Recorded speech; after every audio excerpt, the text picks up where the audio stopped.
ова издание. Конгресот денес расправа за полициски реформи. Брат му на Џорџ Флојд меѓу оние што ќе сведочат.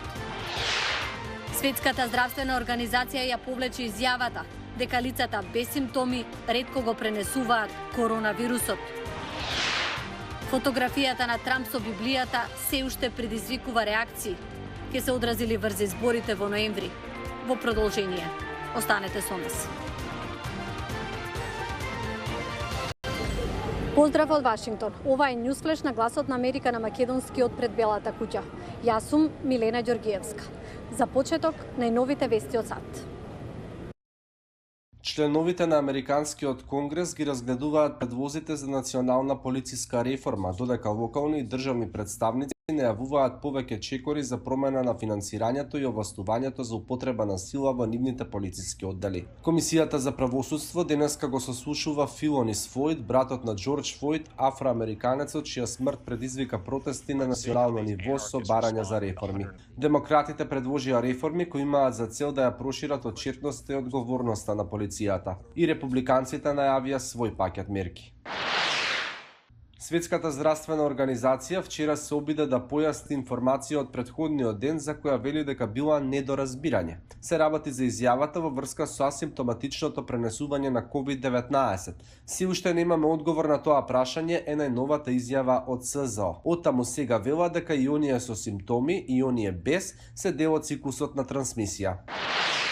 Хаотичниот изборен ден во примарното гласање во сојузната држава Џорџија ги засени другите избори во неколку држави во САД за избор на кандидатите спроти претседателските избори во ноември. Хаосот во Џорџија беше комбинација од компјутеризирани гласачки машини кои што или не функционираа или не стасаа навреме да бидат распоредани. Тоа резултираше граѓаните да чекаат со часови. А додека граѓаните протестираат против полициската бруталност, многумина полицајци клекнаа пред демонстрантите во знак на солидарност. Немавме многу време да разговараме или да размислуваме за тоа. Тие сакаат да клекнеме и да се молиме заедно со нив. Зошто да не? Зошто да не покажеме дека се грижиме за тоа што ве загрижува? Тешко е да се гледа како Џорџ Флојд беше третиран во рацете на полицијата во Минеаполис. Кога избухнаа протестите по неговата смрт, сликите од полицајци кои клекнуваат на колено помогнаа да се смири нацијата скршена од болка. Во Манасас, Вирџинија, полицајците клекнуваа на колено само еден ден откако демонстрациите на 30 мај станаа насилни. Шерифот Глен Хил и неговите заменици го следеа мирниот собир на демонстрантите пред општинскиот суд. Она што се случи во Минесота беше трагедија. Не сакам некој од мојата професија да направи нешто што не оцрнува сите. Нашата работа како службеници за спроведување на законот не е да ја ескалираме ситуацијата. Ние положивме заклетва да служиме и да штитиме. Треба да им служиме на сите и да ги штитиме сите. Не одбирате кому ќе му служите и кого ќе го заштитувате. Некои велат дека случајот на Флојд покажува дека има пропусти во обуката за полицајци да го запрат расизмот. Наредникот Енџел Тајсон, која исто така клекна на колено, вели дека има уште многу да се учи.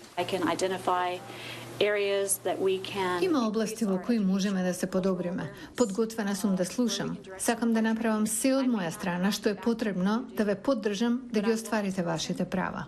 Досегашните напори за градење доверба меѓу полицијата и афроамериканците не вродија со плод, велат демонстрантите. Клекнувањето е убав гест, но тие сакаат правда.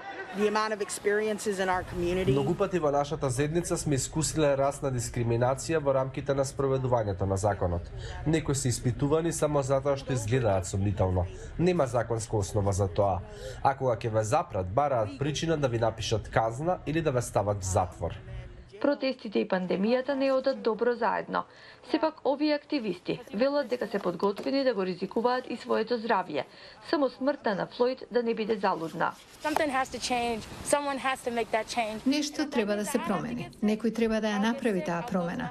Ако тоа значи дека треба да се разболам, ќе се разболам. Јас само се борам за мир. Луѓето сакаат мир. Овде во округот Принц Вилјам Сепак нивниот глас се слушна.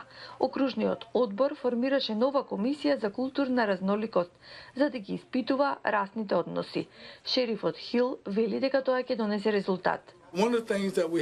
Она што треба да го направиме е не само на младите луѓе, туку на сите да им покажеме достоинство и почит. Треба секој да знае дека ние ги заштитуваме и им служиме, но исто така и се грижиме за нив. Фотографијата на Трамп со Библија в раце пред така наречената црква на председатели, која што се наоѓа на неколку метри од овде, предизвика реакции кај неговите поддржувачи и кај критичарите. Пеци Видекусвара, дописничката од Белата куќа, објаснува како тоа може да се одрази врз изборите во ноември. Во непосредна близина на Белата куќа, минувајќи покрај ѕид со графити, председателот на САД Доналд Трамп минатата недела се фотографираше со Библија во рака пред црквата Свети Павле, традиционално посетувана од председатели заради близината. Ова е фотографија што ќе остане запаметена. Отидов таму зашто ме советува дека е добра идеја. Се согласувам. Одлична идеја беше, не знаев дали има луѓе наоколу или не. Оваа посета, заедно со употребата на сила од страна на полицијата за да ги растера мирните демонстранти, ја осуди бискупот на Епископската црква во Вашингтон во интервју за NBC. Тоа беше злоупотреба на духовни алатки и символи на нашите традиции и на нашето свето место. Пред посетата на Трамп, демонстрантите го запалија подрумот на црквата, предизвикувајќи мала штета за што се води истрага.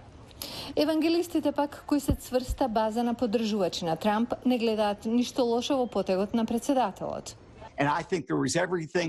Сосема е во ред што председателот Трамп застана пред црквата во израз на солидарност и заложба црквите да се заштитат од тие што сака да ги уништат. Не сите евангелисти се истомисленици.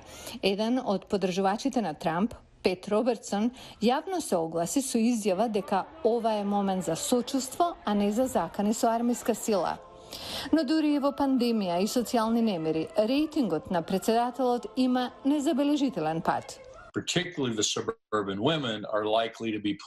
Жените во руралните средини може да се незадоволни од реакцијата на протестите. Тоа е група на која треба да се внимава, но главнината на неговите поддржувачи останува со него. Во 2016 година 81% од белите евангелисти гласале за Трамп. Откако дојде на функцијата, председателот ја цементираше нивната поддршка со прифаќање на нивните приоритети. Неродените деца никогаш немале посилен заштитник во Белата куќа. Трамп знае дека може да смета на нивната поддршка во ноември. Тој ги поддржува верските слободи и правото на живот. Мислам дека овој пат ќе има поголем број гласови од 2016. Сепак, со пандемијата која се уште трае, многу работи би можеле да се променат за 5 месеци до изборите. А од информациите за пандемијата, како што државите почнаа со отворање на економиите, некои сопственици на ресторани најдоа креативни начини како да ги привлечат муштериите. Модни кукли облечени во дизајнерска облека седат во рестораните во главниот град на Литванија, за да привлечат гости по повторното отворање заради коронавирусот и да помогнат во одржувањето на социјалното дистанцирање. Облеката е од бутици од околината, а локални дизајнери ги облекуваат и поставуваат куклите. Вчера, кога ги распоредивме манекенските кукли, одеднаш се доби чувство дека ресторанот е полн. И тоа создаде многу подобра атмосфера. Тоа ни беше целта. И други ресторани во градот ја презедоа идејата. Така знаете каде можете да седите, а каде не можете. А и создава прилично добро расположение.